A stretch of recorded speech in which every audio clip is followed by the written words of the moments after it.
आहे. आणि एवढंच नव्हे, जग जवळ आणणारं हे एक साधन आहे आणि हीच या विषयाची खरी शोधकांतिका आहे. मित्रांनो, काही दिवसांपूर्वी एक मुलगा रेल्वे ट्रॅकच्या जवळून जात होता. त्याच्या हातात मोबाईल, कानात इयरफोन आणि तो मोबाईलवर रील्स पाहण्यात इतका हरवून गेला होता की मागून येणाऱ्या एक्सप्रेस ट्रेनचा मोठा हॉर्नही त्याला ऐकू आला नाही. आजूबाजूचे लोक ओरडत राहिले, पण त्याचे लक्ष स्क्रीनवरून हटलेच नाही. काही सेकंदातच त्या ट्रेनने त्याला उडवले आणि त्याचा जागीच मृत्यू झाला. विचार करा मित्रांनो, स्क्रीनवरचे काही सेकंदाचे मनोरंजन त्या मुलाच्या आयुष्याचे कायमचे मनोरंजन करून गेले. म्हणूनच मोबाईल हा केवळ आता वेळ वाया घालवत नाही, थेट जीव घेत आहे. हात सुटेना मन रमेना अशी लागली गोडी, हात सुटेना मन रमेना अशी लागली गोडी, मोबाईलच्या या वेळाने माणसांचीच नाती तोडली. अहो एवढंच नव्हे, हात सुटेना मन रमेना अशी लागली गोडी, हात सुटेना मन रमेना अशी लागली गोडी, मोबाईलच्या या वेळाने माणसांचीच नाती तोडली. सकाळी उठून देवाआधी दर्शन स्क्रीनचे होते, लाईक्स आणि कमेंट्सच्या नादात हरवून बसलो नाते. समस्त गुरुजन वर्ग आणि येथे जमलेल्या माझ्या मित्रमैत्रिणींनो, मी आर्या राजेंद्र कापसे, दादासाहेब अमरदूत हायस्कूल कोल्हापूर ची विद्यार्थिनी आज आपल्या समोर एका अत्यंत गंभीर विषयावर बोलत आहे, ते म्हणजे मोबाईलचे व्यसन. मित्रांनो, सकाळी उठल्यापासून ते रात्री झोपेपर्यंत आपल्या हातात काय असते? तर तो आपला स्मार्टफोन. विज्ञान आणि तंत्रज्ञान यांनी दिलेली ही एक आपल्याला अद्भुत देणगी आहे. एका छोट्याशा उपकरणात अख्खे जग सामावले आहे. आज परिस्थिती अशी झाली आहे की आपण मोबाईलचे मालक राहिलो, तर मोबाईल आपला मालक बनला आहे. एका छोट्याशा उपकरणात अख्खे जग सामावले आहे हे आपल्याला स्पष्टपणे दिसतं. विज्ञान, शाप की वरदान या जुन्या प्रश्नाचे उत्तर आजही आपल्याला आपल्या मोबाईल स्क्रीनवर स्पष्टपणे दिसत आहे. मित्रांनो, व्यसन म्हणजे काय? पूर्वी व्यसन म्हटले की डोळ्यासमोर दारू, सिगारेट किंवा अंमली पदार्थ डोळ्यासमोर यायचे. पण आज तितकेच भयंकर आणि अद्भुत असे व्यसन समाजात पसरले आहे, ते म्हणजे डिजिटल व्यसन. मित्रांनो, मोबाईलमुळे आपले जीवन खूप सोपे बनले आहे. मोबाईलवरून आपण नातेवाईकांशी संपर्क साधू शकतो, घर बसल्या ऑनलाईन खरेदी करू शकतो, जगभरातील माहिती मिळवू शकतो आणि शिक्षण देखील घेऊ शकतो. त्यामुळे मोबाईल हा तितकाच उपयुक्त आहे.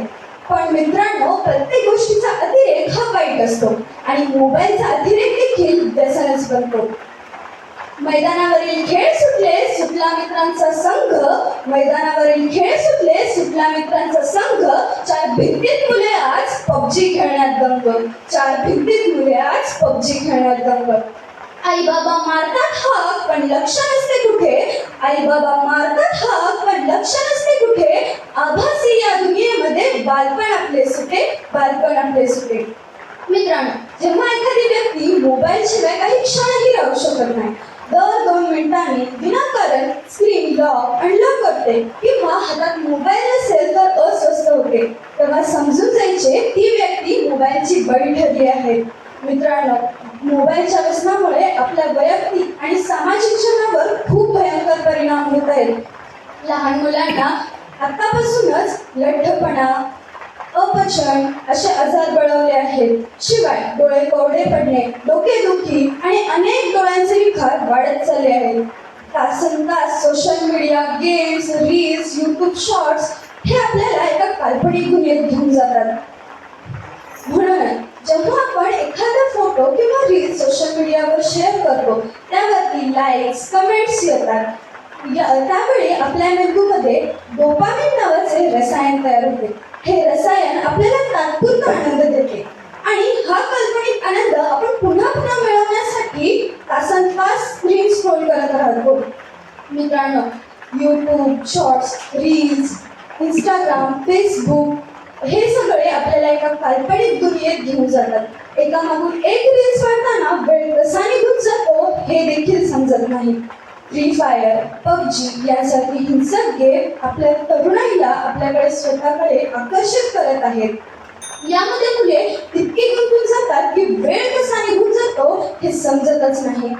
मित्रांनो, मोबाईल हे एक साधन आहे, त्याला आपले जीवन बनवू नका.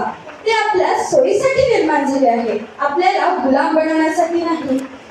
आणि मोबाईलचे हे व्यसन आता केवळ आपले बुद्धी आणि जीवन धोक्यात घालते. म्हणून शेवटी जाता जाता मी इतकेच म्हणेन की हातातला हा प्लास्टिकचा तुकडा फेकून द्या आता. हातातला हा प्लास्टिकचा तुकडा फेकून द्या आता. मित्रांनो, आपल्या माणसांना वेळ जरा आकार द्या. मैदानावरील खेळ सुटत चालले आहेत. मैदानावरील खेळ सुटत आहेत आणि मुले पबजी खेळण्यात दंग झाले आहेत. लाईक्स आणि कमेंट्सचा हा खेळ तुम्ही आता थांबवा. लाईक्स आणि कमेंट्सचा हा खेळ तुम्ही आता थांबवा. मैदानावरती जाऊन नवा जोम तुम्ही दाखवा. एवढेच नव्हे तर लाईक्स आणि कमेंट्स हे सगळे आता तुम्ही थांबवा, सोडून द्या. अभ्यासाचा वेळ लावा. जसं आपण मोबाईल आपल्या हातात घेऊन तासनतास स्क्रीन स्क्रोल करत राहतो, त्याचप्रमाणे आपण अभ्यास देखील केला पाहिजे. मला इथे सर्वांनी मी बोलण्याचा, माझा विचार मांडण्याचा संधी दिली त्याबद्दल तुम्हा सगळ्यांचे मनपूर्वक